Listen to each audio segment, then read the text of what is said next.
Lyon, a vibrant and historic city, was the backdrop of my well-ordered life. Married to Laurent for 15 years, our daily life had gradually become dull. Laurent, a devoted and attentive man, no longer ignited the fiery passion in me that he once did. As a marketing director in a dynamic company, I had reached professional heights, but personal success seemed to elude me. Routine had become an insidious enemy, infiltrating every corner of our existence. Our conversations revolved around the same topics: the children, bills, and the daily grind. Every morning, I went to work with a growing sense of emptiness, desperately seeking an escape from this stifling monotony. It was in this context that Mathieu appeared. At 28, he was everything Laurent no longer was to me: young, full of life, and most importantly, he looked at me with undisguised admiration.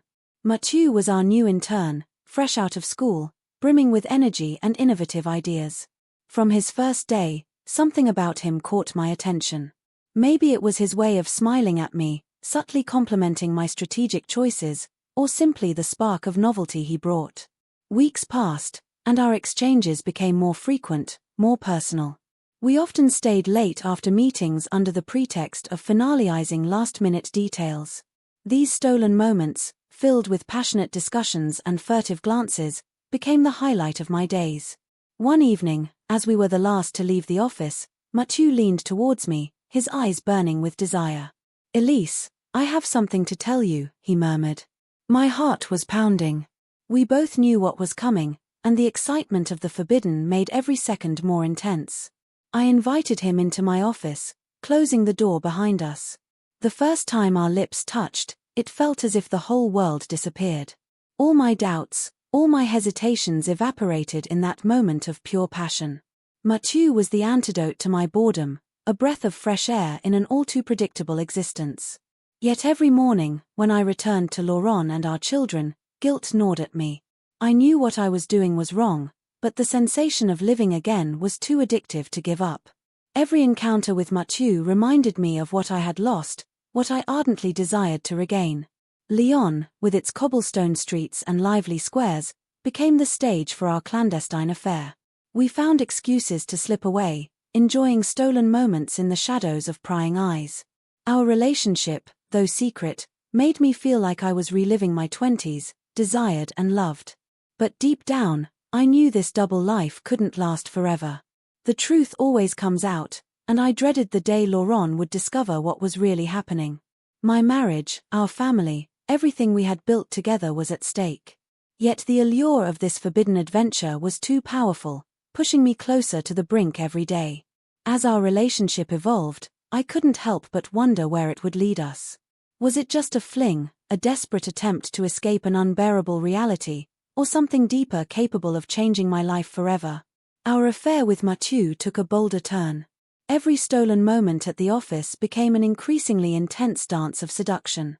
We were aware of the risks, but the excitement of the forbidden drove us to go further.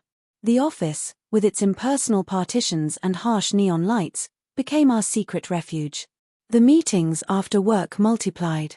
I arranged our schedules to coincide, finding excuses to extend our discussions. Mathieu seemed equally invested. His burning looks, sweet whispers in my ear, everything about him awakened sensations in me long forgotten. One afternoon, while most of our colleagues were out for a business lunch, Mathieu suggested we stay to work on an urgent project. We found ourselves alone in the meeting room, the atmosphere electric between us. The heavy silence, interrupted only by the clicking of keyboards, was laden with innuendo.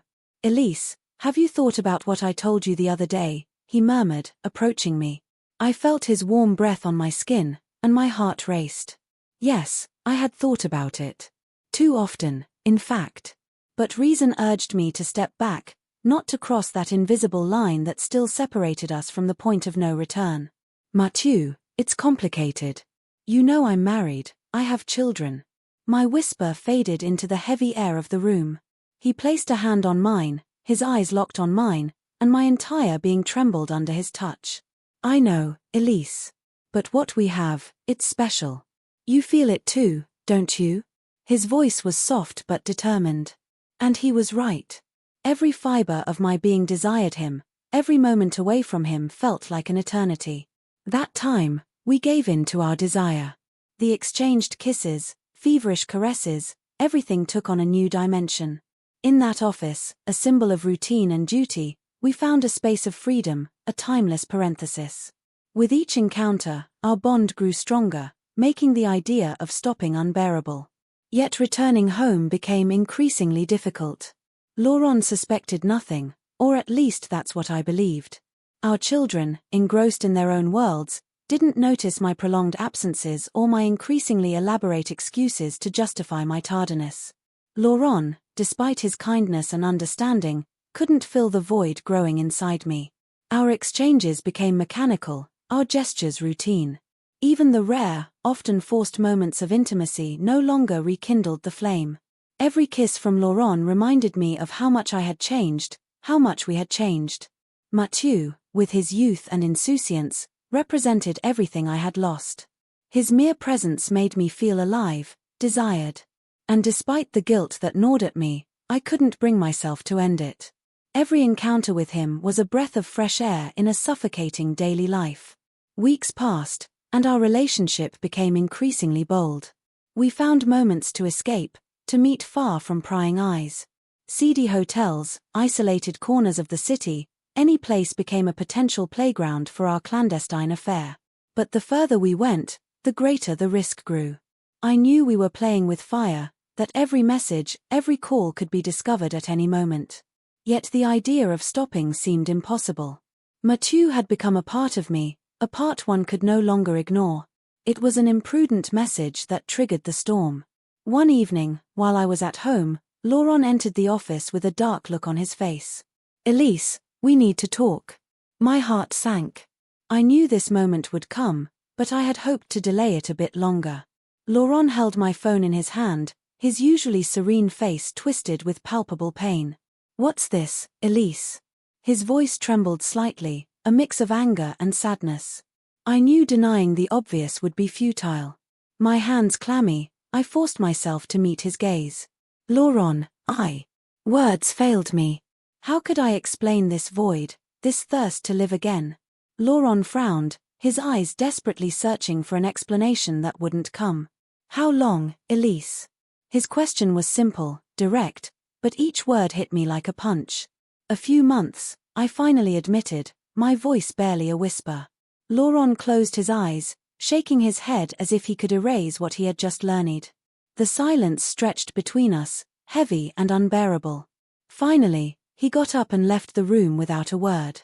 I remained there, alone, my heart heavy with regret. The days that followed were a nightmare. Laurent avoided me, his looks filled with silent reproach. Our children, too young to fully understand, sensed the tension and avoided asking questions.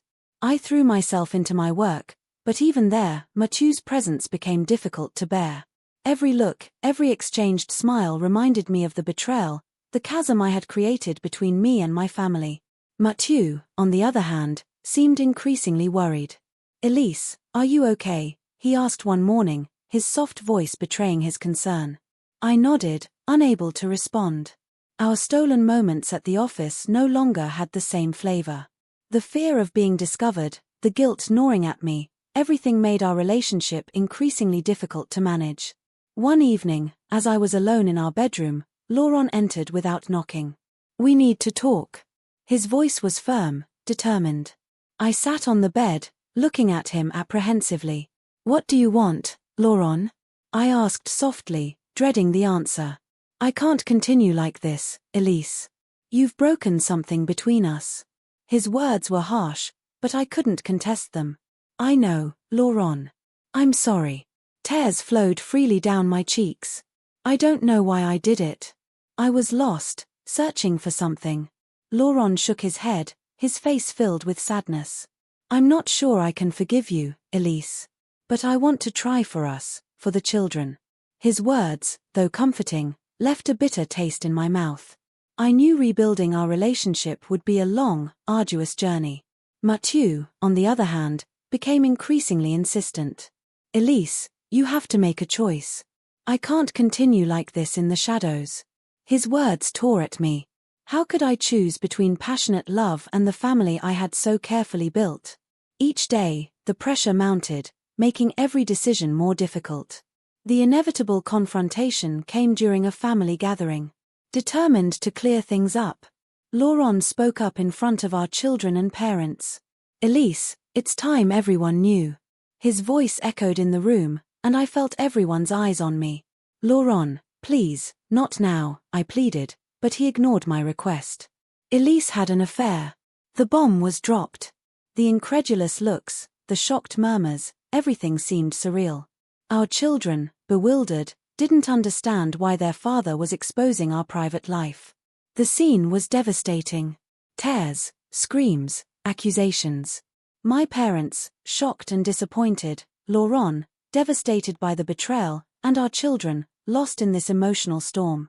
I knew that whatever I said or did, nothing could erase this pain. That night, I lay awake, replaying every moment in my mind. How had we come to this? Was this really the end of everything we had built?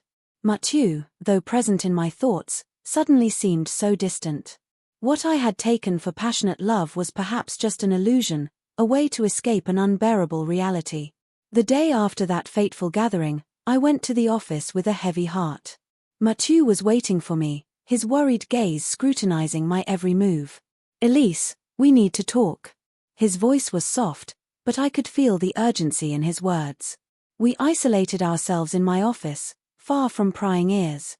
"What are you going to do?" he asked, his eyes full of questions. I took a deep breath, searching for the right words.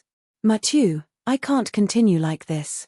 What happened yesterday, it changed everything." He looked down, the pain visible on his face. "But Élise, I love you." His words echoed painfully. I knew his feelings were sincere, but reality had caught up with me. "I know, Mathieu. But I have a family, responsibilities. We were reckless, and now we have to pay the price." Mathieu stood up, visibly frustrated. "So that's it.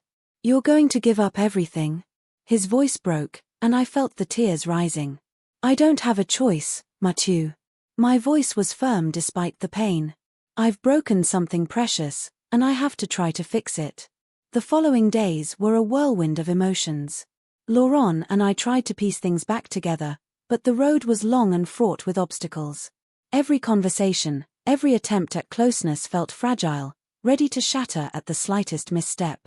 Our children, though young, sensed the tension and asked questions to which we didn't always have answers. One evening, as we sat in silence after putting the children to bed, Laurent broke the silence.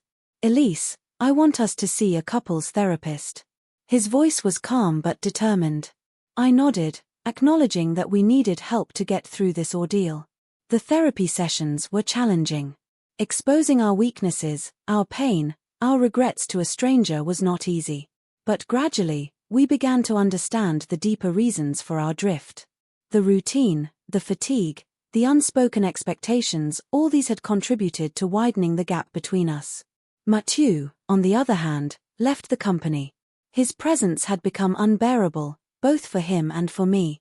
We parted painfully but with mutual recognition that our relationship, though passionate, was not sustainable in the long term.